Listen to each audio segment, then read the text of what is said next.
Oh. Okay. Yeah. I know, right? It's a good, yeah. You know, but we want to get people in the mood, so that's what we're doing. Here we go. All right, folks. Yep. Come on in. Come on in. Yep. Oh, yes, Diane. So, I have a canvas. I have a problem canvas. So, we'll make sure it is. Oh, thank you. Thank you. Yeah, no problem. Yeah, woo. Right? Here we go. We gotta get in the mood, folks. This is very good. This is very much relevant. Yep, very relevant to the script and to how it's going to feel. So absorb it, take it in. Yep. Wonderful. There we go. Oh yeah, here we go.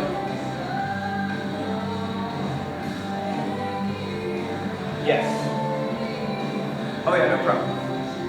Yeah, so Jim, let me sit down here, right next to you. Okay, now look, Jimmy, Canvas has a lot of issues. It's the interface. The interface is just not good. So you're going to go into the email. Again, yeah, you email me, okay, NA 330 0 330 96 at gmail.com. There you go. Wonderful. All right. So go ahead and do that. Also, feel free to text me. I have that in the syllabus. Okay. Good. All right. So here we go, folks. Wow. And there you go. That is CCR originally, but that's the beautiful Ava Rain. Take that off the screen. That's some nice stuff. So yeah. That was very much the iconic CCR song, "Fortunate Son," and it's a song that defined the era. Because yes, today we're going over Vietnam Dom, part 5, I believe. Let me double check that for you. I think it's part 5. Maybe it's part 4. No. We are in part 5. No, part 3. Excuse me. Vietnam Dom part 3.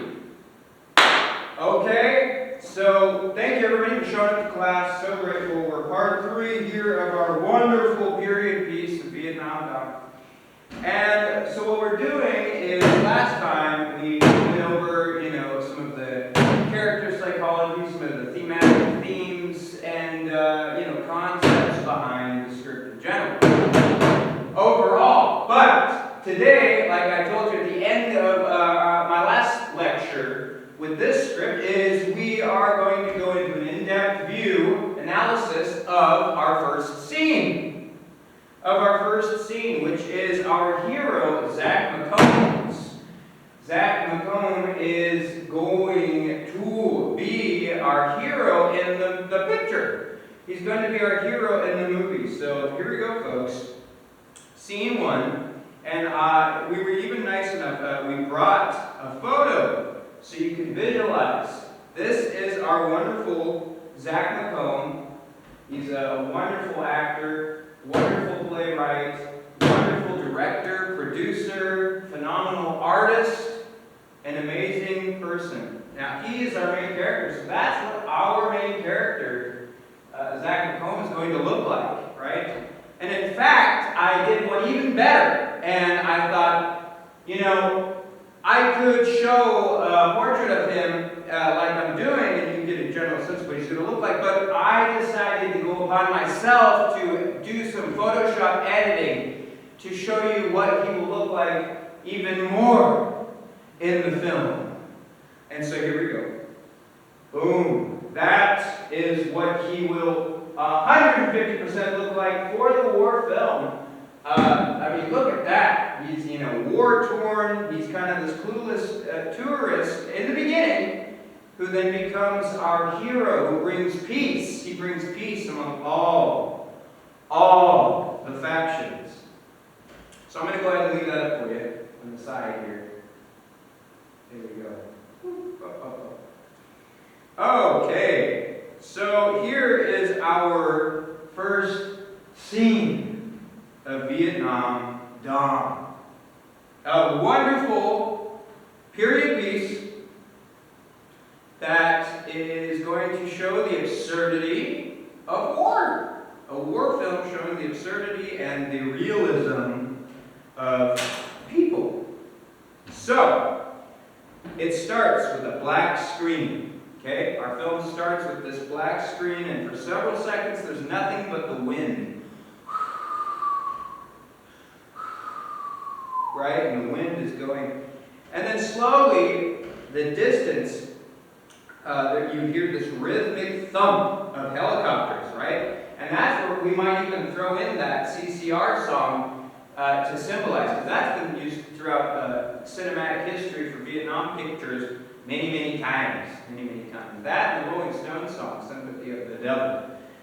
But I thought the CCR song was a little better. Anyway, it doesn't matter. It shows more of what was going on then. And so we hear the thump of these helicopter rotors, in the background. It's faint. It's miles away, almost like thunder, and somewhere inland. So it's in the distance. And so while the text fades into the darkness, it appears. 1968, Long Tau, Vietnam. Right? An excellent way to start off the film.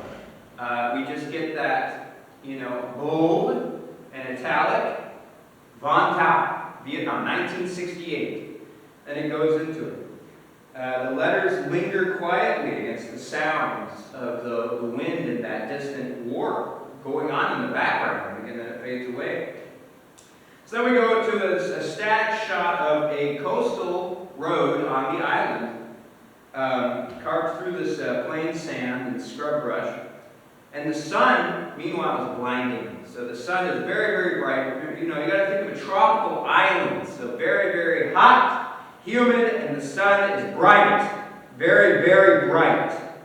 And the sky is washed out with the heat, and the Pacific Ocean, right, it stretches endlessly by one side, and it's reflecting violent flashes of this white, bright sunlight. And there's a crooked road sign that leans towards the road, and it's half buried in the sand. And the wood is cracked, and the paint is nearly gone, but you can still kind of make out what it says. And it says Bao Tung, 2 kilometers, right? And so we have Zach soon to appear here. So for a moment, that frame is still, and there's nothing moves but a little bit of the wind, right? It's kind of a quiet beginning with the distant war in the background. And then from far in a distance, a dusty American sedan appears, and it's rattling slowly down the road, traveling, and it's trailing this pale cloud of dust right behind it. And so it's Zach. Inside the car, we have Zach McComb, mid-20s. He drives, there he is right there, in case you forgot. There's our man. Beautiful man, by the way. Beautiful. Wonderful. Mid-20s, he drives with one hand on the wheel, and his other arm is hanging outside the window, kind of like this, and with a lit cigarette between his fingers. Right? And the smoke is curled, it's backwards into the rushing air. And the car interior is sweltering, right? It's just, you can see the sweat on him, and the sunlight's blasting through the windshield. The cracked vinyl seats are sticking to the skin. And there's a folded map of Southeast Asia that's on the passenger seat, covered with pencil circles and crossed out routes. And so Zach taps a little bit of ash from the cigarette out the window, and the radio crackles with this thick static before briefly letting an upbeat American song slip through. Again, right? Back to how I started the class. It's going to be a song like that really respectfully and positively shows, sets you up for the scenery of the scenario of that this is the Vietnam era, 1968. Okay, and so that pop song comes playing, and then the music kind of vanishes again into static, and Zach slaps the radio. You know, nothing. He can't get a reception out there. And so he exhales the smoke slowly. He's like, you know.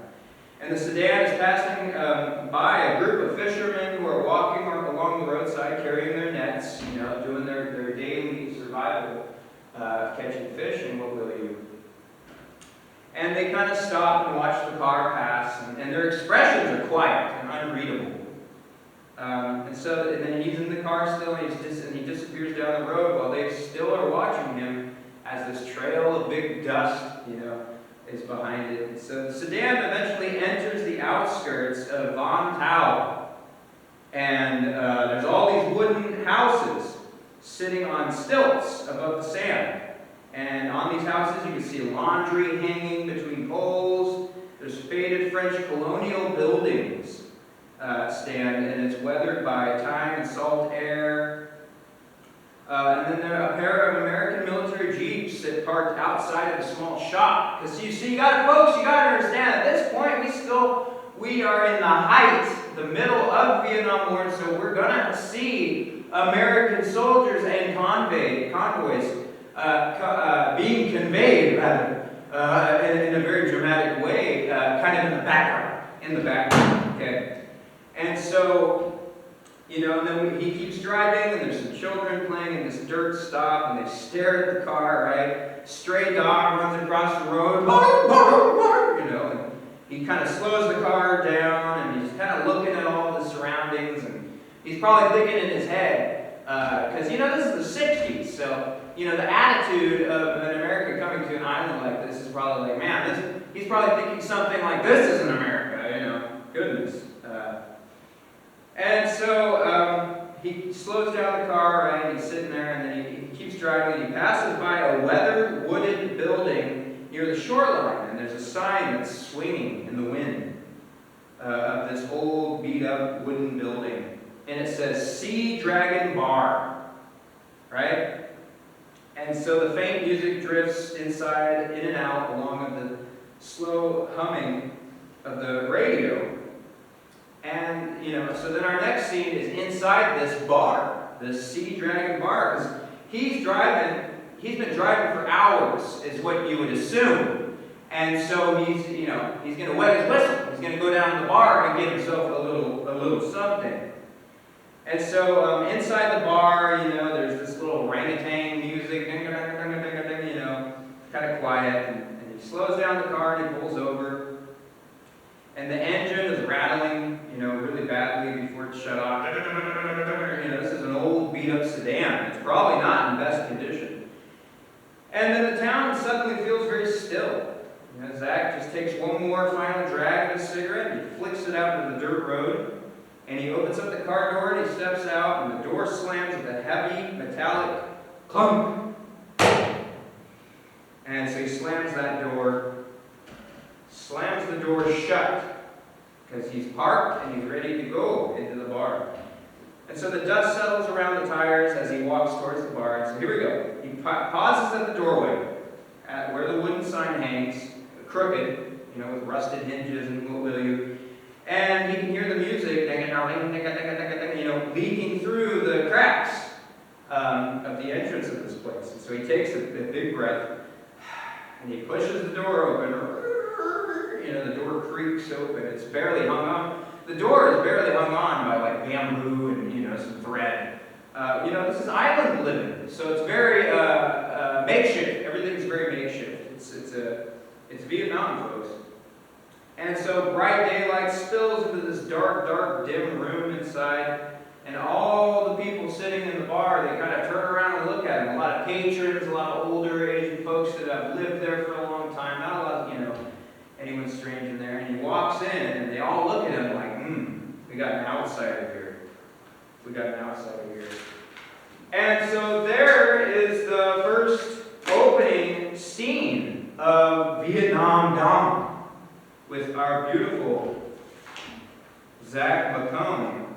Get you a better look at that. Wow. Wow. You know, he could even do something like that. And you can see in his eyes, he's very determined to do something here. He appears to be a clueless tourist, but he's not. He's not. You will see later in the film where he's very much, very determined. He knows exactly what he's going to do later in the film. His confidence kicks in. He's just trying to get a lay of the land. This is a strange island. Folks, this is an American man in the 60s, coming from all the luxuries of America, coming into a strange island with not a lot of money, with a broken car, and with, no lay of the land, and there's a war going on in the background of this place. So, he's trying to just familiarize himself with the surroundings. Okay? And so there's that. Now, we're going to go ahead and break down more of this scene, but I got to make sure that that we have good time here. So let me check my little timer here, and let me take a piece of this. I had any lunch today, so I had a little bit of pizza, and there is pizza in the room 209, just downstairs. So, folks, if you're hungry, go grab yourself some pizza. The school is providing it for today. Okay. Let me make sure what time it is. Okay. We're good on time. Let me make sure my Zoom class is still with me. Exactly. Yes. No. This is a very good point. Okay. I think we're good. Yeah, Jimmy, I will help you again right after class. I'll help anybody, in fact, anybody who needs extra support with all of this, because I know it's a lot, folks. I just want to take this time, actually, I planned this morning. I want to take this time to tell all of you, great job. Great job. We are halfway through the midterms. We've got, 4 or 5 weeks left of this class, I think. And you guys have been troopers. You've been making it to class. You've been paying attention. The volume's a little bit of an issue. I know most people can't seem to hear me very well, but a lot of that is attributed to the classrooms that I get. I get classrooms where I can't get the volume that I really need to, reach and accommodate to those who can't hear me. Excuse me, the pizza. Oh my goodness, this pizza, good pizza. Make sure to get you a slice. Okay, so let's go ahead and get to the next part here. 1968, Nixon era. This is a very good script, folks, because this is a period piece. All of our other scripts are not like this. This is kind of our first absurdity script. Showing the absurdity of war. Blah, blah, blah, blah, blah. Okay. So, here we go. Now, the text card immediately anchors the audience. Okay, our intro sequence immediately anchors the audience because it shows right away that text card. 1968, Von Tau, Vietnam. It just pops in right at the beginning. Lets you know exactly where we are and what's going on. And so this does 3 important things. It establishes the historical context. It establishes the historical context. 1968 is not just a random year. It's a peak chaos of the Vietnam War. And without explaining anything, the audience subconsciously understands this. Okay, folks? America is deeply involved, and political tensions are very high at this moment. The political upheaval in America is just unstable, not to mention a lot of other things going on in the country. But it's showing that this war exists everywhere in the background. It puts this audience into this scenario where they see that the war is very much affecting not only America, but all of the world is feeling this war. And that's just simply by location. because honestly, the only sense of location as an audience that you get from this film is America and Vietnam, right? So it feels like the whole world, and the whole world was affected, but just for location-wise perspective, it feels like the whole world's crashing down. Crashing down. Okay, and so, but here's the key difference, touching on all of that war, is, we don't show combat. We're not showing the combat. This isn't, a Vietnam documentary type movie. No, it's just very much in the background. And so this is important because it's about the strange social world that exists around the war, not the battlefield itself, right? It's the strange social world that exists around the war. Okay? So then our next scene, right, is the distant helicopters, and they're creating this. It creates this. Having those in the background is creating this invisible war, background noise, if you will. And it's one of the smartest choices in the scene, personally, I think, is because the war is heard, but not seen, right? The war is heard, but not seen. And the helicopters are miles away. This creates the emotional tone, right off the bat. This is the emotional tone, is that war exists. War exists, it's inevitable, but it's conveyed in a way that is ambient, right? It's very ambient. So it's very important. Very important. It's telling the audience that the people living inside the war's shadow, right? It's focusing on all the people living inside the war's shadow, not necessarily the soldiers, with the guns in the jungles fighting off Agent Orange, right? And so this is very clever for films like, some films that we can even reference that do this as well. And these are some war films, but, Francis Ford Coppola's wonderful masterpiece, Apocalypse Now, right? And things start to get surreal in that film quite a bit. Another one I can throw you at is The Deer Hunter. Michael Samine, I forgot how to say his name. He did the Thunderbolt and Lightfoot, Clint Eastwood movies. He did some Clint Eastwood movies like Magnum Force and a couple others. And so it's very much that atmosphere, right? And of course, like I've mentioned several times, Once Upon a Time in Hollywood, right? Quentin Tarantino's perfect representation of absurdity of a real-life political influenced society. Okay, the war becomes this background pressure rather than spectacle. It's this background pressure rather than spectacle.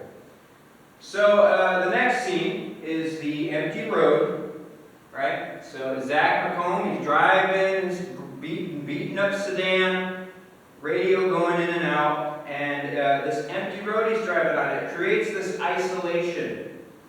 It's a long coastal road with nothing happening for several seconds, and that accomplishes quite a few critical things. It slows the viewer down, right? You don't want your viewers to get so stimulated right off the bat. You want to kind of build them up. Modern films often rush right into the plot immediately. I see a lot of garbage nowadays where they just rush right into the plot. They have no time to do anything dreamy. They just jump right into it, and it's just kind of sloppy, in my opinion.